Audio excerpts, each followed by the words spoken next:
Hello everyone.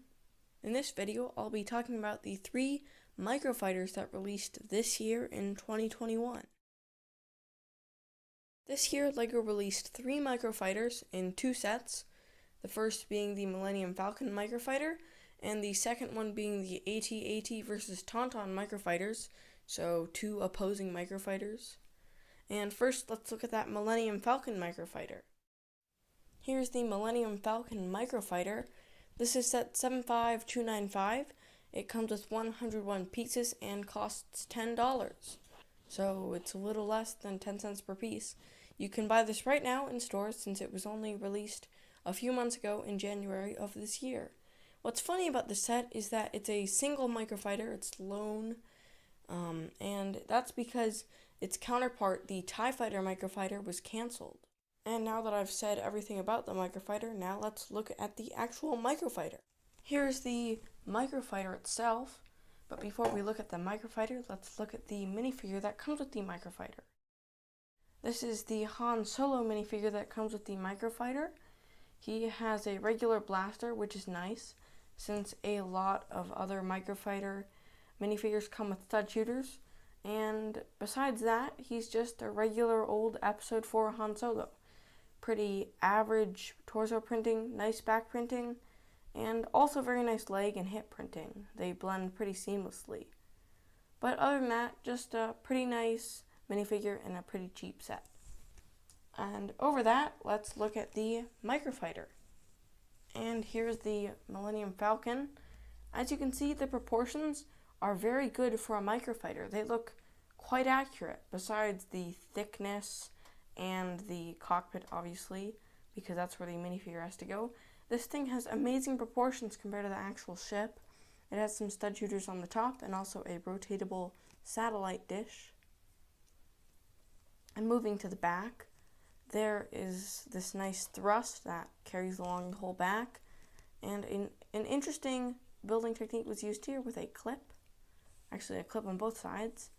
And also, there was an interesting building technique used here with a 1x2 jumper plate and this small piece here. I'm not sure what it's called, but it looks really cool. And this part's pretty accurate as well. And let's look at the cockpit now, which is obviously comically oversized, but that's because you can fit a minifigure in it. And that's how the microfighter looks. It looks really good. And that's about all there is to say about this. It's just a really nice little microfighter. And here's the second microfighter set. It is called AT-AT or AT-AT versus Tauntaun Microfighters. This is set 75298. It has 205 pieces and costs $20 here in the United States, and it was released earlier this month on the 1st of March. There is little abnormal about this microfighter set, other than the fact that one of the builds is not a fighter, it's not a vehicle, it is in fact an animal, a tauntaun. Here are the 2 microfighters from the second set, and first let's look at those 2 minifigures. The first minifigure is the Luke Skywalker minifigure. This is just a regular Hoth Trooper, except, wait, there's an amazing facial print. This is the first time LEGO has ever done an opaque skin tone on top of a white head. He has 2 faces, and one thing I find just very funny about this figure is that the snow goggles, when put down, go all the way to the minifigure's chin, which is kind of funny. And the second minifigure is the AT-AT driver or AT-AT pilot or AT-AT, however you say it.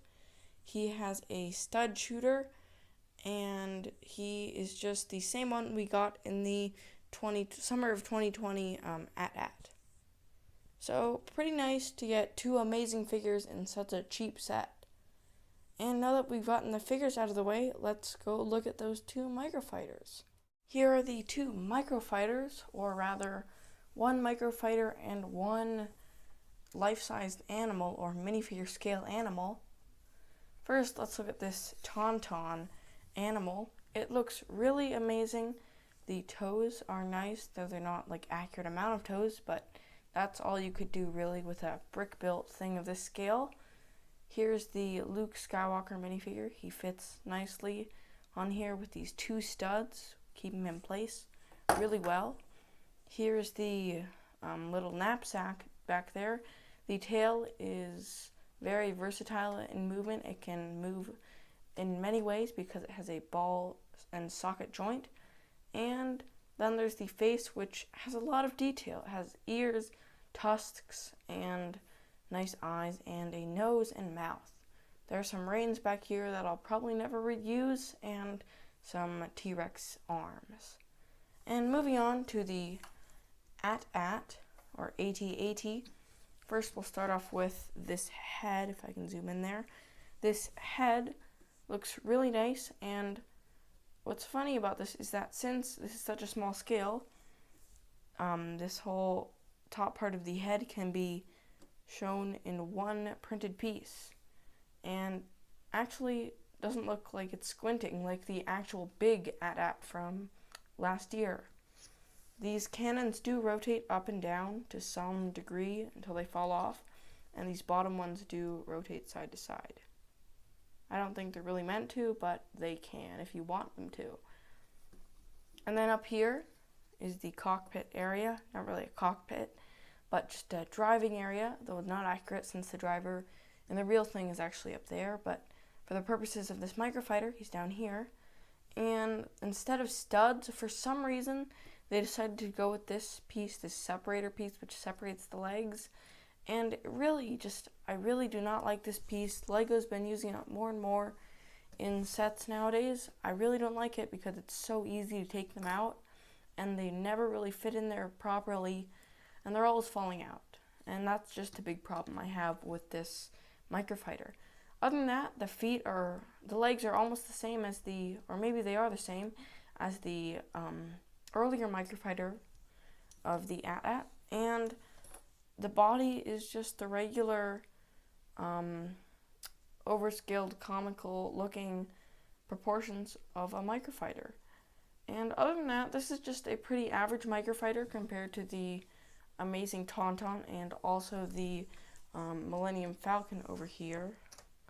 But overall, this second set was actually pretty nice. The Tauntaun's really amazing. The AT-AT is just mediocre. And that is the second set. And for final thoughts and a conclusion. First, on one hand, this wave of microfighters had excellent playability, amazing minifigures, but on the other hand, it had a pretty mediocre selection with 2 sets, the Millennium Falcon and the AT-AT, having been made before with only one original idea for a microfighter, which is the Tauntaun, and having one of the sets canceled was pretty disappointing. So I give the set an average of 3 out of 5. I mean, this wave an average of 3 out of 5. And 4 out of 5 for quality of sets, and 2 out of 5 for selection of sets.